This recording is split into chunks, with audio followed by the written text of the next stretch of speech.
The Truth the Girls.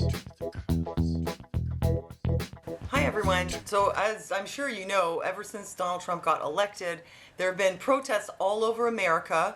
Anti-Trump activists launched impromptu protests criticizing the racism, sexism, and xenophobia that they say the president-elect has made mainstream. Impromptu protests. And well, as you're going to see, they may not be so impromptu at all. And they've been getting violent. Trump election protesters smashed police cruiser, light federal building on fire, and stormed City Hall in Oakland.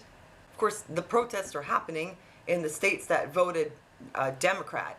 California especially is really not happy with the result of the election. They have even said they might want to secede. Collect said Californians want to exit the U.S. after Trump's presidential win. I've been around for a long time, and I've heard of talk of secession many times, although it was under the Bush-Clinton dynasty. But I really don't think anyone is going to secede. You know who's mostly these protesters are young university students. Not all, but mostly. The kids are traumatized. Tests canceled, pizza ordered, sad kids at college campuses being consoled after election.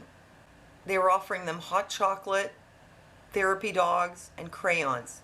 What, no foot massages? These poor kids, these poor spoiled millennials.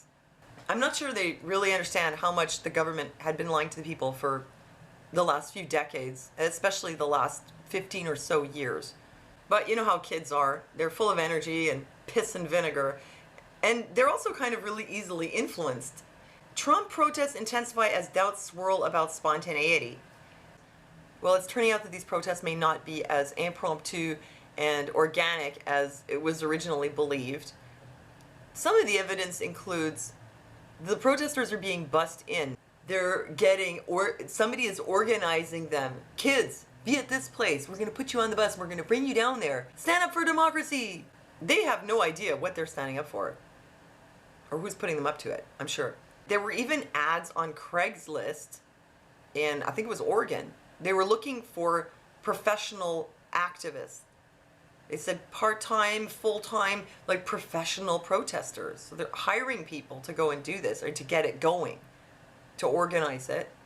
It may be that just like the Black Lives Matter movement, George Soros is behind it. In fact, there's evidence. Billionaire globalist Soros exposed his hidden hand behind Trump protests, provoking U.S. color revolution. Where they got this information is that the organization Move On, which is financed by billionaire George Soros, I mean, they're tied to him. This organization is behind now these Not My President protests. It's funded by the same people. And this happens to also be the same people that were funding the Black Lives Matter movement. It goes back to George Soros.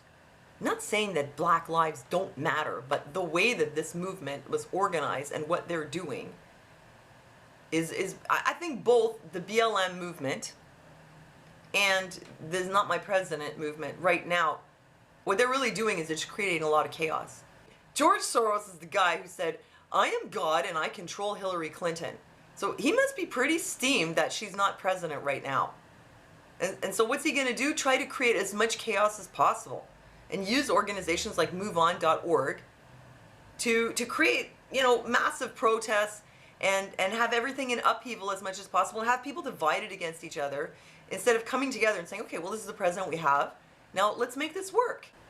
I think that Donald Trump has been painted as more of a racist than he is. Maybe he's not a racist at all. I mean, the guy has not a lot of class. And it's funny too, because he was juxtaposed with Hillary Clinton, who was Secretary of State, otherwise known as the country's top diplomat. So here you have someone who has a lot of skill in diplomacy versus Donald Trump, who is just super crass.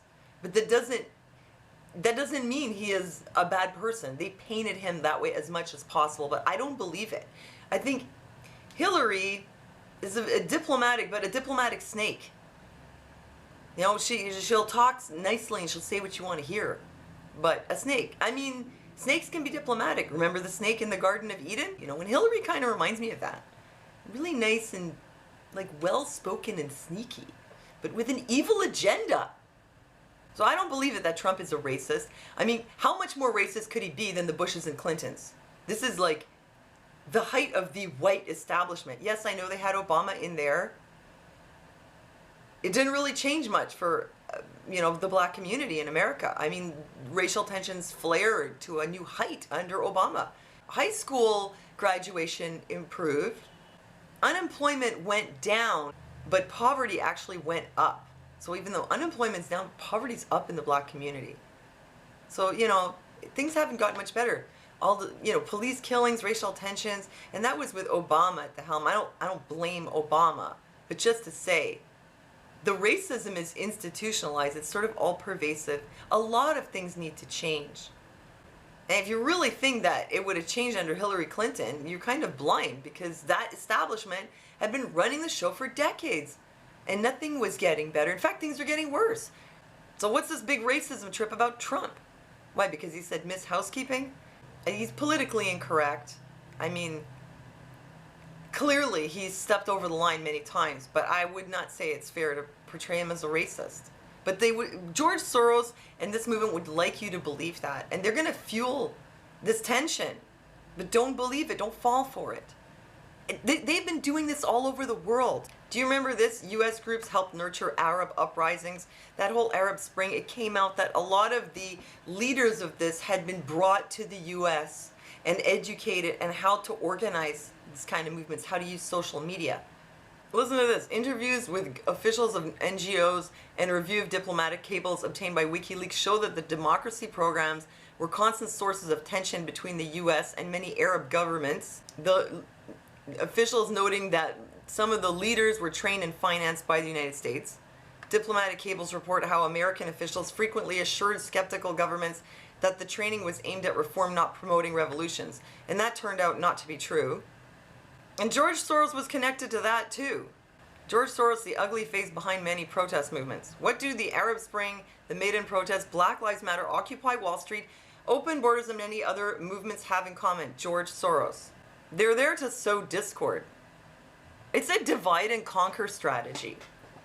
Well, the last thing that America needs right now is to become more divided. George Soros is just steamed because Hillary Clinton didn't win, and this is probably his way of getting revenge. Don't fall for it. I mean, Donald Trump hasn't even really had the time to do anything, and already this is happening. And it's not organic. Well, thanks for leaving me your comments. Thank you for giving me a thumbs up and for subscribing. And thanks for listening to me, and I'll see you next time.